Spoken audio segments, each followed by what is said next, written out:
Hi friends, అందరికీ నమస్కారం. అంజలి కథలకి స్వాగతం.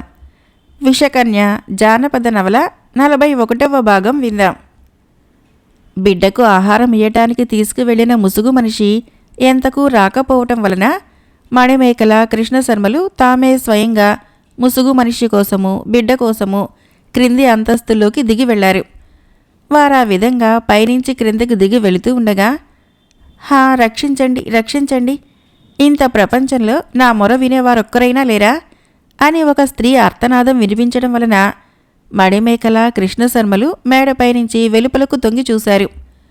100 ఏళ్లు నిండి పండిన పండు వంటి ఒక వృద్ధురాలు కోట వెలుపల బాటపై పొర్లాడుతూ కంటికి మంటికి ఏకధారగా ఏడుస్తూ ఉండటము వారికి కనిపించింది.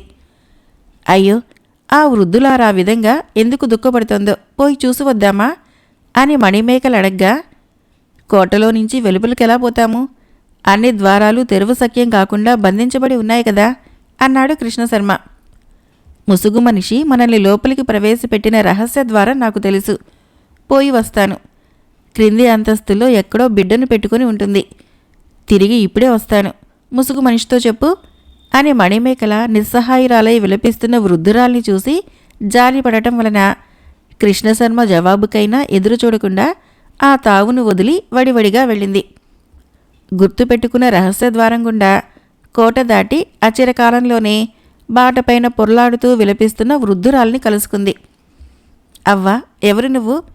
ఎందుకిలా దుఃఖపడుతున్నావు? నీకొచ్చిన కష్టమేమిటి అని అడుగుతున్న మణిమేకలను చూసి ఆ వృద్ధురాలు మరింత దుఃఖంతో, అయ్యో తల్లి, నా కష్టాన్నేమని చెప్పను? చెప్పిన మాత్రమేమి ప్రయోజనము? నువ్వు నాలాంటి ఆడకూతురివి, నీ వల్ల ఏమైతుంది అంది. నీ దుఃఖాన్ని చూసి భరించలేక చేతనైన సాయం చేయాలనే వచ్చాను.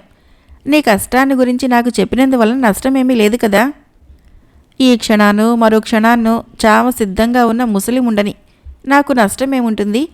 100 ఏళ్ళు బ్రతకవలసిన బ్రతుకు, నా వంశాంకురము, అవసాన కాలాన నా కంఠంలో గుక్కెడి నీళ్లు వదలవలసిన నా బిడ్డ, నా 16 ఏళ్ల మనవుడు నా కళ్ళ ఎదుట దుర్మరణం పొందుతుంటే చూసి భరించలేక నేను బ్రతికాను కాబోలు. ఈ రాక్షసులకి నా మనవుడు తప్ప ఇంకెవరూ దొరకలేదు కాబోలు. చివరికి కైలాసదేవి రాక్షస నిలయమైపోయింది. అయ్యో నా బిడ్డ, నా మనముడు అని ఆ వృద్ధురాలు గుండెలు బాదుకొని ఏడుస్తుంటే మణిమేకలకు ఆమె విషయము కొంతవరకు అర్థమైంది. రాక్షసుల వలన ఆమె మనముడికేదో ముప్పు వాటిల్లిందని తెలుసుకొని, అవ్వ దుఃఖపడకుండా చెప్పు, రాక్షసుల వల్ల నీ బిడ్డకేమైంది అని అడిగింది. బ్రతుకొకటి నిలబడితే ఆ పైన ఏమైనా నేనింతగా దుఃఖపడను. 16 ఏళ్ల పడుచువాడు, పెళ్లి పేరంటాలు జరగవలసిన వాడు. నేనేదో నిరవాకం చేస్తానని నా కూతురు ఆ బిడ్డను నా చేతిలో పెట్టిపోయింది. నేనేం చేతును? నాకేం దారి? అసలు విషయం ఏమిటో త్వరగా చెప్పవ్వా. రాక్షసులు నీ బిడ్డనేం చేశారు? ఈనాడు రాక్షసరాజు జంబాసురుడి పుట్టినరోజట. అందుకని నా మనవుణ్ణి కాళికా అమ్మవారికి బలి ఇచ్చి వేడుక చేసుకుంటారట. ఇదెక్కడి న్యాయం? ఇదెక్కడి ఘోరం? రాజుకు పుట్టినరోజైతే నా మనవుడికి చచ్చిన రోజు కావాలా? ఈ ఘోరం జరిగేదెప్పుడు? ఎక్కడా? ఈ ఉదయము పొలంలో పనిచేసుకుంటున్న నా మనవుణ్ణి రాక్షసు ముకులు పట్టి తీసుకుని పోయాయి. అదుగో అవతలి వీధిలో ఉన్న కాళికా అమ్మవారి గుడిలో ఈ సాయంకాలము నా మనవుణ్ణి అమ్మవారికి బలి ఇస్తారు. ఈ పాటికా ఘోరం జరిగిపోయి ఉంటుందో ఏమో. నాకేం దారి? నేనెవరితో చెప్పుకోను? నువ్వు చెప్పిన వేళ ఇంకా కాలేదు, భయపడకు. నేను నీ మనవుణ్ణి రక్షిస్తాను. ఆ కాళికా అమ్మవారి గుడి ఎక్కడుందో నాకు చూపించు అని మణిమేకల చెప్పగా ఆ వృద్ధురాలు కళ్ళనీళ్లు తుడుచుకుంటూ, రక్షించలేకపోయినా ఆడకూతురివై ఉండి అంత మాట అన్నావు, అంతే చాలమ్మా. నువ్వేమిటి రాక్షసుల చేతుల్లో పడ్డ నా మనవుణ్ణి రక్షించడమేమిటి? నా శక్తిని సందేహించకవ్వా. ముందర నన్ను ఆ కాళికా అమ్మవారి గుడి దగ్గరకు తీసుకుని వెళ్ళు. అయ్యో, నా వల్ల నువ్వు కూడా ఆ రాక్షసుల చేతుల్లో పడితే ఏ కన్న తల్లి కన్నకు పడుచువో, చక్కదనాల చుక్కవు, అందాల దొంతరవు, 10 కాలాల పాటు ఈ భూమి మీద సుఖాలు పొందవలసిన దానివి. రాక్షసులంటే నాకు భయం లేదవ్వా. భయం లేదా? భయం లేదు. ఎంతమంది రాక్షసులనైనా హతమారుస్తాను. నీ మనవుడు ఇంతవరకు బలి కాకుండా ఉంటే మాత్రము నేను రక్షిస్తాను. పద, నన్ను ఆ తావుకు తీసుకొని వెళ్ళు. నీకంత ధైర్యంగా ఉండి నాకు ఉపకారం చేస్తానంటే నేను కాదంటానా తల్లి? సరేరా అంటూ ఆ వృద్ధురాలు మెల్లగా లేచి చేతికర్ర ఊతతో అడుగులు వేసుకుంటూ మణిమేకలను తనతో తీసుకుని పోయింది. వారనేకమైన సందులు గొందులు పొలాలు దాటి ఒక నదీ తీరం చేరారు. ఆ చుట్టుపక్కలెక్కడా ఆలయం కనిపించకపోవటం వలన ఆలయం ఆ పక్క వీధిలోనే ఉందన్నావు. ఇంత దూరం తీసుకొచ్చావేంటవ్వా అని మణిమేకలు అడిగిన మీదట, ఆ ఇదేమంత దూరం కాదులే, వయసు గడిచిన నాకే దూరం అనిపించడం లేదు. చిదుపుతే పాలు కారే పడుచుదనాల పసందు యవ్వనంలో ఉన్నావు. అప్పుడే అలసిపోతే రాక్షసులతో యుద్ధం చేస్తానంటున్నావు, అదెలా? అలసిపోవటం కాదవ్వా, ఆలయం దగ్గరలోనే ఉందని ఇంత దూరం తీసుకొస్తున్నావేమిటా అని అడుగుతున్నాను. పెద్దదానివి, ఒకవేళ కళ్ళు కనిపించక దారి తప్పావేమోనని. ముసలితనం ఎంత ముదిరినా కళ్ళు బాగానే కనిపిస్తున్నాయి. ఇదిగో ఈ నది దాటామంటే అవతలి గట్టునే అమ్మవారి ఆలయం ఉంది. నది దాటాలా? అవును, అదుగో బల్లకట్టు దానిమీద దాటాలి. సరే పదా అని మణిమేకల అన్న మీదట ఆ వృద్ధురాలు ఆమెను క్రమంగా మరికొంత దూరం నడిపించింది. బల్లకట్టు మీద నదిని దాటించింది. మణిమేకలకు అక్కడ కూడా ఆలయం ఏదీ కనిపించలేదు. అందువలన ఆమెకు కొంత అనుమానం కలిగింది. ఏమవ్వా, నది దాటి వచ్చిన తర్వాత కూడా ఆలయం కనిపించట్లేదు? అందుకని భయపడుతున్నావా? ఇంకా ఎంత దూరం పోవాలని అడుగుతున్నానంతేగాని నాకెందుకు భయము? ఓ, అయితే నువ్వు చాలా గుండె నిబ్బరం కలదానివన్నమాట అంటూ ఆ వృద్ధురాలు మెల్లిగా ఆ ప్రాంతాన ఉన్న ఒక పెద్ద మర్రి చెట్టు మాటుకు మళ్ళుతూ, ఇప్పుడే వస్తా, నువ్విక్కడే ఉండు అంది. మణిమేకల బదులు చెప్పకుండా అక్కడే నిల్చుంది. ఎటు చూసినా దట్టంగా పెరిగి ఉన్న మహావృక్షాలు, ఆ వృక్షాలకెగబాకి అల్లిబిల్లుగా అల్లుకొని ఉన్న నానా జాతి లతలు, ముళ్ల పొదలతో ఆ ప్రాంతమంతా కీకారణ్యమై ఉంది.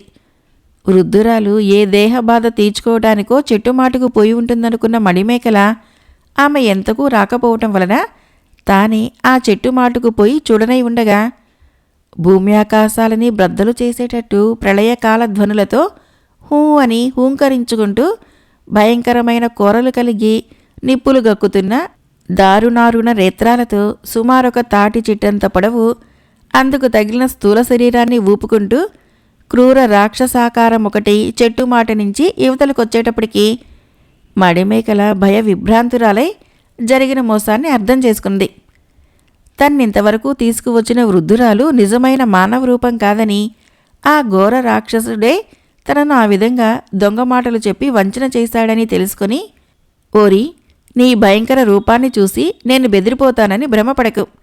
వృద్ధురాలి రూపంతో వచ్చి నన్నింత మోసం చేసి ఇంత దూరం తీసుకుని రాకపోతే అక్కడే నన్ను ఎదిరించకూడదా అని తీక్షణంగా అడిగింది.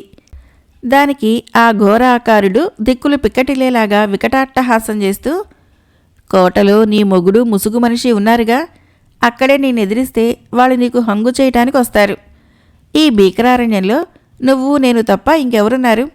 నా ఇష్టం వచ్చినట్లు నిన్నిక్కడ చిత్రవధ చేసినా నన్ను వారించేవారెవరూ లేరు. ఓరి పాపి, నాకింత ద్రోహం తలపెట్టినా నువ్వెవడివురా అని మణిమేకల ధైర్యంతో ఆ రాక్షసుణ్ణి ఎదిరించనది. నువ్వు నా రూపాన్ని చూడకపోయినా పేరు వినే ఉంటావు. లోక భయంకర నరహంతక నిశాచర జంబాసర సార్వభౌముడు వీడే, తెలిసిందా అంటూ ఆ రాక్షసుడు తిరిగి వికటంగా నవ్వటాన్ని గమనించి మణిమేకల మహోగ్రురాలై, నీలాంటి అధమజాతి రాక్షసుల్ని నేననేకుల్ని చూశాను. నీకు చావు మూడింది కనుకనే ఇటువంటి సాహసానికి దిగావు. ఈ సమయం కోసమే నేను వేచి ఉన్నాను అంటూ మణిమేకల భయంకర కాళీ రూపాన్ని ధరించి మహోగ్రురాలై వరనించి కత్తిని దూసి, జరామరణములు లేకుండా పరమేశ్వరుని వల్ల వరము పొందినా ఇప్పుడు నీ గతి ఏమైతుందో చూసుకో అంటూ ముందుకు ఉరికింది. ఓ, నన్నెదిరించే శక్తి కూడా నీకుందా అంటూ జంబాసురుడు కూడా వరనించి కత్తిని దూశాడు. నిన్నే కాదు, నీలాంటి అల్పులని 1000 మందినైనా నేను కడతీర్చగలను. నీ అనుచరులందరికీ గతి ఏమైందో తెలుసుకున్నావా? వృద్ధాహింస దేనికని అల్పులను పక్షులుగా మార్చి ఉంచాను. నిన్న ఆ విధంగా చెయ్యను. నా కరవాలానికి బలి ఇచ్చి అనాథ బిడ్డను సంరక్షిస్తాను. అవునవును, నీ సంకల్పం అదేనని నాకు తెలుసు గాని అది ఎంతవరకు నెరవేరుతుందో ఇప్పుడు తెలుస్తుంది. ఆడదానివని అబలవని నిన్ను ఉపేక్ష చేయను అంటూ ఆ భయంకరాకారుడు ఆమెపై కత్తి విసిరగా అంతకు ముందే సంసిద్ధంగా ఉన్న మణిమేకల సహితము తన కరవాలాన్ని అతని కరవాలంతో కలిపింది.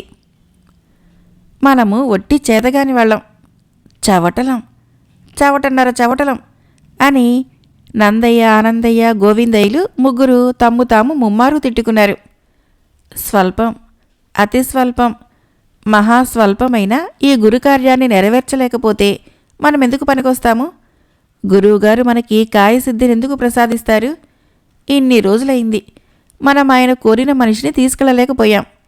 వాడి పేరేమిటి మర్చిపోయాను అని గోవిందయ్య అడగ్గా, విల్లూరు అన్నాడు నందయ్య. నీ తెలివి చచ్చినట్లుంది. విల్లూరు వాడు ఊరి పేరు గాని వాడి పేరు కాదు అన్నాడు ఆనందయ్య. సరి సరి, పేరే మర్చిపోతే ఇంకేముంది? గురువుగారు చెప్పిన పని మనకు చేతకాదని చెప్పడానికి వెదవ ముఖాలు వేసుకుని వెనక్కి పోదాం పదండి అని గోవిందయ్య అంటే, మేం చచ్చినా వెనక్కురాం, ముందుకే పోతాం అన్నాడు ఆనందయ్య, నందయ్యలు. ఎందుకు? 4 రోజులు ఆలస్యమైనా సరే గురువుగారు చెప్పిన మనిషిని పట్టుకుపోయి వారికి సమర్పించి తీరుతాం. వారి మన్ననలు పొంది తీరుతాము. గురువుగారి అనుగ్రహం పొందాలంటే మనల్ని వారంతటి వాళ్లను చేస్తామని వాగ్దానం చేశారు. తీసుకువెళ్లవలసిన మనిషి పేరన్నా జ్ఞాపకం లేకపోతే ఎవరిని తీసుకువెళ్లేది? ఉండండి, పేరు జ్ఞాపకం వచ్చింది. సాగర్. అవును సాగర్, నిజమే కానీ ముందర మరో 2 అక్షరాలేవో ఉండాలే. ముఖ్యమైనవి 3 అక్షరాలు జ్ఞాపకం వచ్చాయి కదా. మొదటి 2 అక్షరాలు జ్ఞాపకం లేకపోయినా పర్వాలేదు. సాగర్, సాగరు, సాగర్, సాగర్. అందరూ బాగా జ్ఞాపకం పెట్టుకోండి. మళ్ళీ మర్చిపోయామంటే తంట అంటూ ఆ 3 అక్షరాలు ఒక్కొక్కరు 10 మాటలు వల్లించి గట్టిగా జ్ఞాపకం పెట్టుకున్నారు. పదండి, ఇప్పుడు విల్లూరు పోదాము. ఆ ఊరికి దారి తెలియదు కదరా. పోగా పోగా అదే తెలుస్తుంది. గురువుగారు తీసుకురమ్మన్న వాడి పేరు జ్ఞాపకం ఉందిగా, సాగర్. గుర్తుంది, సాగర్. ఇప్పుడు పదండి, ఈసారి ఎలాగైనా పని సాధించి తీరదాం. గురువుగారి దయ పొందుదాం. గురువుగారంత వాళ్ళైపోదాము అని 3 మూర్ఖులు అన్ని రోజులు ఎక్కడెక్కడో తిరిగి గురువు ఏకనాథ్ విషయం జ్ఞాపకం రాగా అతను కోరిన ప్రకారము దయాసాగర్ని పట్టి తీసుకొని వెళ్ళటానికి పునఃప్రయత్నంతో ముందుకు సాగటం మొదలుపెట్టారు. 10 అడుగులైనా వేశారో లేదో నందయ్యకింతలో ఒక పెద్ద సందేహం వచ్చింది.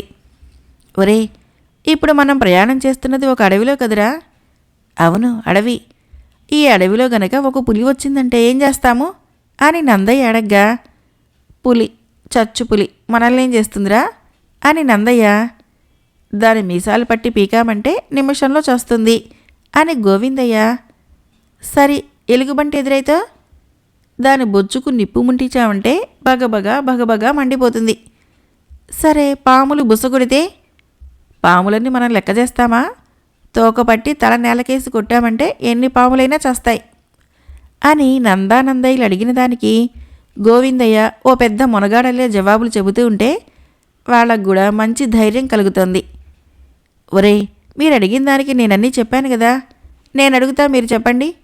ఏనుగు మీద పడితే మనం ఏం చెయ్యాలి అని గోవిందయ్య అడగ్గా, 3 కలిసి ఏనుగు మీద పడాలి అని నందయ్య తడుముకోకుండా బదులు చెప్పేశాడు.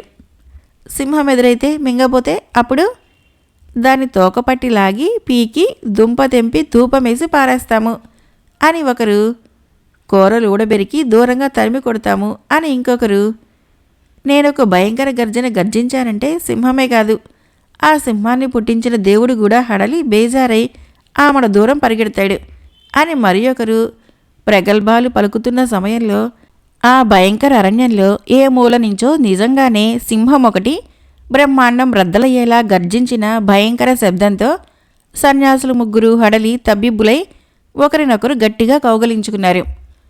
ఒరే నందయ్య, మనకిప్పుడేమిట్రా దారి అని ఆనందయ్య, సింహం మింగేస్తుంది కాబోలు, ఏం చేయాలి అని గోవిందయ్య అంటూ ఉండగా సింహగర్జన మళ్ళీ ఇంకా దగ్గరగా వినిపించింది. అది వారున్న దగ్గరికే పరిగెత్తుకొస్తోంది. అయిపోయిందిరా బాబు, అయిపోయింది. ఈ క్షణంతో మన పని ఆఖరైపోయింది. ఎక్కుదామంటే ఒక చెట్టు కూడా లేని అడవిలో పరిగెత్తుదాం, రండర్రా రండి అని గోవిందయ్య హెచ్చరించగానే అంతకు తప్ప వేరే మార్గం కనిపించకపోవటం వలన ఒకరినొకరు గట్టిగా పట్టుకుని ఉండే పరుగు సాగించారు. వెనుదిరిగి పోకుండా పోయి క్రమంగా అడవి దాటి ఒక బాటలో పడ్డారు.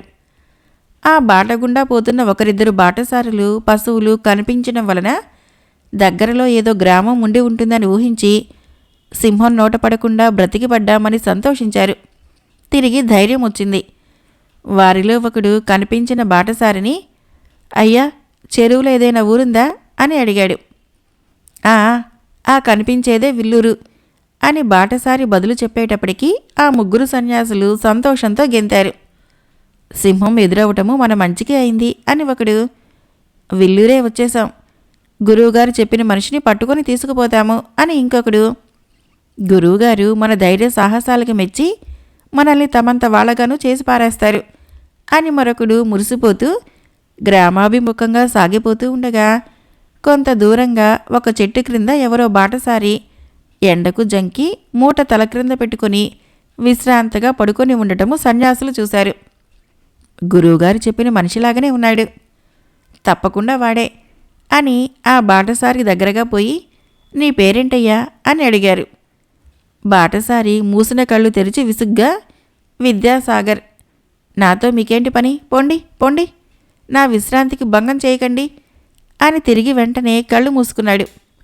అతని గద్దింపునకు జంకి సన్యాసులు ముగ్గురు కొంచెం పక్కగా తప్పుకొని, సందేహం ఎందుకు, సాగర్ అంటున్నాడు, వాడే వీడు, మంచిగా చెబితే వచ్చేలా లేడు, కాళ్ళు చేతులు కట్టి మోసుకుపోవాలి, తాళ్ళేయిరా, చుట్టుపక్కల వెతికితే అవే దొరుకుతాయి, మనం తిరిగి వచ్చేలోపుగా వీడికి బాగా నిద్ర పట్టిపోతుంది, అప్పుడు కాళ్ళు చేతులు కట్టి ముగ్గురము మోసుకుపోదాం, ఇన్నాళ్ళకి దొరికాడు, ఇదంతా మన అదృష్టం, గురువుగారి దయ పొందే యోగము మనకు తప్పకుండా ఉంటుందన్నమాట అని ముగ్గురూ చేసిన రహస్యాలోచనంతటినీ చెట్టు క్రింద విశ్రాంతి కోసం పడుకున్న బాటసారి వినకపోలేదు. ఈ దుర్మార్గులెవరో తనకు అపకారం తలపెట్టనై ఉన్నారన్న విషయం తెలుసుకొని తల పంకించాడు. వాళ్ళు తాళ కోసం దూరంగా పోయిన తర్వాత బాటసారి ప్రమాదాన్ని తప్పించుకోవటానికి తన తెలివిని కొంచెం ఉపయోగించాడు. సన్యాసులు కనుమరుగైనప్పుడు బాటసారి మెల్లగా లేచి తన చుట్టూ తిలకించగా తన ఎత్తు తన లావు కలిగిన తాటి ముద్దొకటి కనిపించింది అతనికి. వెంటనే తన దుస్తులు తన తలపాగా ఆ తాటి ముద్దుకు తగిలించి దాన్ని తన స్థానంలో ఉంచి పైన ఓ గుడ్డ కప్పి తన మూటను తన చంకలో పెట్టుకొని ఆ తావును వదిలి చల్లగా జారిపోయాడు. మరికొంతసేపటికి ఎక్కడివో కొన్ని బలమైన తాళ్లు సంగ్రహించుకొని సన్యాసులు ముగ్గురు ప్రవేశించారు. ఒంటి నిండా గుడ్డ కప్పుకుంటే మనకు తెలియదనుకున్నాడు కాబోలు. వీణ్ణి మనం ఇదివరకు ఓసారి మాల్యవంతం కొండల్లో చూశాము, పట్టుకున్నాము, కానీ అప్పుడు తప్పించుకుని పోయాడు. మనం గుర్తుపట్టకుండా ఉండాలని ముఖం మీద కూడా ముసుగు కప్పుకున్నాడు. వాడిపాటి తెలివి మనకు లేదనుకున్నాడు కాబోలు. కదలకుండా మెదలకుండా మంచి నిద్రలో ఉన్నాడు. త్వరగా రండి, ఈ వైపు ఇంకెవరూ రాకముందే వీణ్ణి మనం కట్టి మోసుకుని పోవాలి అని సన్యాసులు ముగ్గురు ఒకరితో ఒకరు మెల్లగా కూడబలుకుని ముందుకు వచ్చారు. తాము తెచ్చిన తాళ్లతో ముసుగులో ఉన్న ఆకారాన్ని బలంగా కట్టేశారు. ఇప్పుడిక వీడు నిద్ర మేల్కున్నా పర్వాలేదు, చచ్చినా కదలలేడు, అంత గట్టిగా కట్టిపడేశాము. ఆలస్యం ఎందుకు, తల దగ్గరొకళ్ళు, నడుము దగ్గరొకళ్ళు, కాళ్ళ దగ్గరొకళ్ళు, పట్టి లేవదీయండి, మోసుకుపోదాము అని ఒకరినొకరు హెచ్చరించుకొని వెంటనే ఆ ముసుగులో ఉన్న రూపాన్ని ఎత్తి మోసుకుపోసాగారు. అక్కడ తర్వాత కృష్ణశర్మ ముసుగు మనిషిని బిడ్డను చూడటానికి క్రింది అంతస్తుకొచ్చాడు. రెండవ అంతస్తులో ఒకచోట మృదువైన పాన్పు పైన ముసుగు మనిషి గాఢ నిద్ర పరవశుడై ఉండటము, ఆ పక్కలోనే బిడ్డ కూడా ఉండటాన్ని గమనించి తెల్లబోయాడు. బిడ్డకి ఆహారం ఇస్తానని చెప్పి అదేమిటా అని ఆశ్చర్యపడ్డాడు. ముసుగు మనిషి పక్కలో ఉన్న బిడ్డ పాన్పు మీద నుంచి క్రిందకి జారి పడనై ఉన్నందువలన కృష్ణశర్మ ఆ బిడ్డను మెల్లగా తానందుకొని భుజం మీదకెత్తుకుంటున్న సమయంలో ముసుగు మనిషి త్రుళ్ళిపడి లేచి, ఎవరది అంటూ మొదలు తొట్రుపడి ఆ వెంటనే కృష్ణశర్మను చూసి, మీరేనా? అబ్బా, తలవని తలంపుగా గాఢమైన నిద్ర పట్టిపోయింది అన్నాడు. బిడ్డకు ఆహారం ఇస్తానని వచ్చావు, ఎంతకు తిరిగి రాకపోవటం వల్ల నేనొచ్చాను. నిద్రపోతున్నట్లు తెలిస్తే వచ్చి ఉండను. నేను కూడా నిద్రపోవాలనుకోలేదు. బిడ్డకు తేనె పండ్ల రసము పోశాను. కడుపు నిండగానే ఈ బిడ్డ నిద్రకొచ్చింది. పాన్పు మీద పడుకోబెట్టి కొంచెంసేపు జోకొట్టాను. ఎంతకాలం నుంచో కంటికి కునుకన్న మాట లేదు. మీరున్నారు కదా అన్న ధైర్యం వలన పాన్పు చేరగానే బిడ్డ కంటే ముందు నాకే కళ్ళు మూతలు పడిపోయాయి. మీ ఆవిడ ఎక్కడా, ఆహారం తీసుకుంటున్నదా? మా తిండి పూర్తయి చాలాసేపైంది. మేమిద్దరము నీకోసమే పై అంతస్తు నుంచి క్రిందకి వస్తూ ఉండగా కోట వెలుపల ఎవరో ముసలిది బాట మీద పడి ఏడుస్తూ ఉంటే మణిమేకల జాలిపడి దాని విషయం ఏమిటో తెలుసుకుని వస్తానని వెళ్ళింది. ఇప్పుడే వస్తుంది. మణిమేకల కోట వెలుపలికి వెళ్ళిందా? ఏ ద్వారం గుండా? నువ్వు మమ్మల్ని ఇక్కడికి తీసుకువచ్చిన రహస్య ద్వారం ఆమెకు జ్ఞాపకం ఉందట. అమ్మయ్యో, ముసలిదేంటి ఏడవటమేమిటి? నీ భార్య బయటికి వెళ్ళటమేమిటి? మంచి పని చేయలేదు. ఏం అంత మాత్రంలో నష్టమేముంది? ప్రస్తుత కైలాసదేవి సమాచారం మీకు తెలియదు. ఆ ముసలిది ఎక్కడ కనిపించింది? కోట ముందు బాటపైన పొర్లుకుంటూ ఏడుస్తుంటే మణిమేకల చూసి జాలిపడి వెళ్ళింది. ఎక్కడా చూద్దాం పదండి అని ముసుగు మనిషి అనటం వలన కృష్ణశర్మ తన భుజం మీద బిడ్డను తిరిగి పాన్పు మీద పడుకోబెట్టి ముసుగు మనిషిని తనతో తీసుకుని వెళ్ళి అంతకుముందు తాను మణిమేకల చూసినప్పుడు వృద్ధురాలు పొర్లుకుంటూ ఏడ్చిన చోటును మేడపై నుంచి చూపించాడు. కానీ అక్కడ వృద్ధురాలు లేదు, ఆమె సహాయార్థం పోయిన మణిమేకల లేదు. అది చూసి కృష్ణశర్మకే గుండెలు వేగంగా కొట్టుకున్నాయి. ఎక్కడా? వృద్ధురాలు లేదు, మణిమేకల లేదు అని ముసుగు మనిషి కంపించే గొంతుకుతో అడుగుతూ ఉంటే కృష్ణశర్మ ఏమీ చెప్పలేకపోయాడు. అతని మెదడు ఆలోచనలతో నిండిపోయింది. ఏదో మోసం జరిగి ఉంటుంది అని ముసుగు మనిషి తిరిగి అనగా మణిమేకల శక్తి ప్రతాపాలు తెలిసిన కృష్ణశర్మ వెంటనే ధైర్యం తెచ్చుకొని మరేం భయం లేదు, మణిమేకల్ని ఎవరూ ఏమీ చేయలేరు అన్నాడు. అది వేరు మాట. మీరు చెప్పినట్లు ఆ వృద్ధురాలు ఏమైనట్లు? విషయం తెలుసుకోవాలని పోయిన మీ భార్య ఏమైంది? అదే నాకు అర్థం కావటం లేదు. ఆమె వెళ్ళి ఎంతసేపు అయింది? ఇప్పుడే. ఆమె అలా వెళ్ళింది, నేను నువ్వున్న దగ్గరికి వచ్చాను. ముసుగు మనిషి కొంచెం ఆలోచించిన తర్వాత నేను పోయి చూసి వస్తాను, మీరు బిడ్డను కనిపెట్టి ఉండగలరా అని ముసుగు మనిషి చెప్పినట్లు చేయటానికి కృష్ణశర్మ తటపటాయిస్తూ పిల్లల్ని చూసుకోవడం నాకు అసలు చేతకాదు. ఆ పిల్లాడు గనక ఇప్పుడే నిద్ర మేల్కొని మారా మొదలుపెట్టాడంటే నేను ఉక్కిరి బిక్కిరైతాను.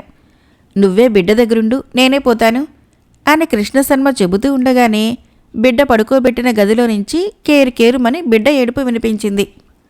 అదుగో అయ్యింది, నేను చెప్పలేదు అంటూ ముందు కృష్ణశర్మ ఆ తర్వాత ముసుగు మనిషి బిడ్డ ఉన్న గదివైపు వడివడిగా వెళ్లారు.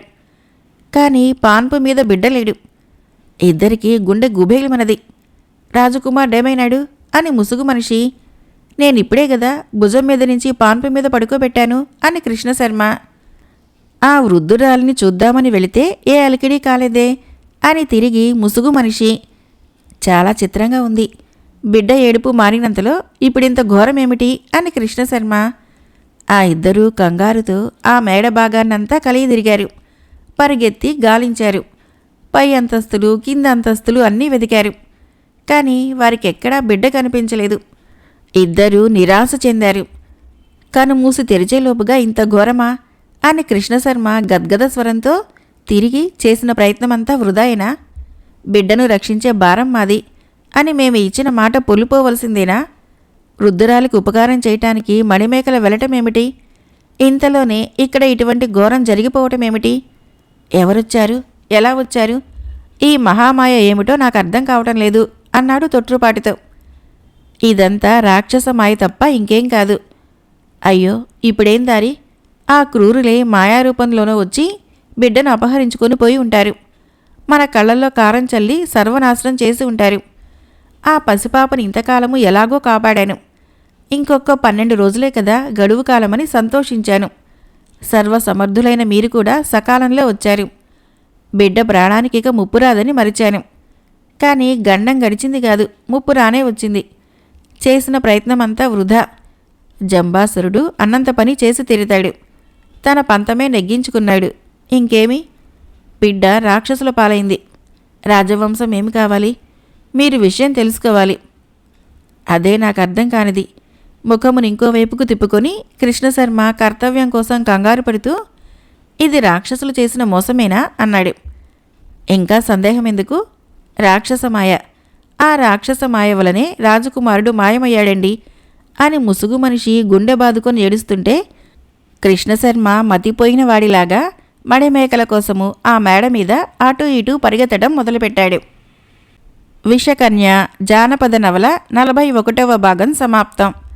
ఫ్రెండ్స్, నా కథలు నచ్చినట్లయితే మన ఛానల్ని తప్పకుండా సబ్స్క్రైబ్ చేయండి, లైక్ చేయండి, షేర్ చేయండి, కామెంట్ చేయండి. Thank you.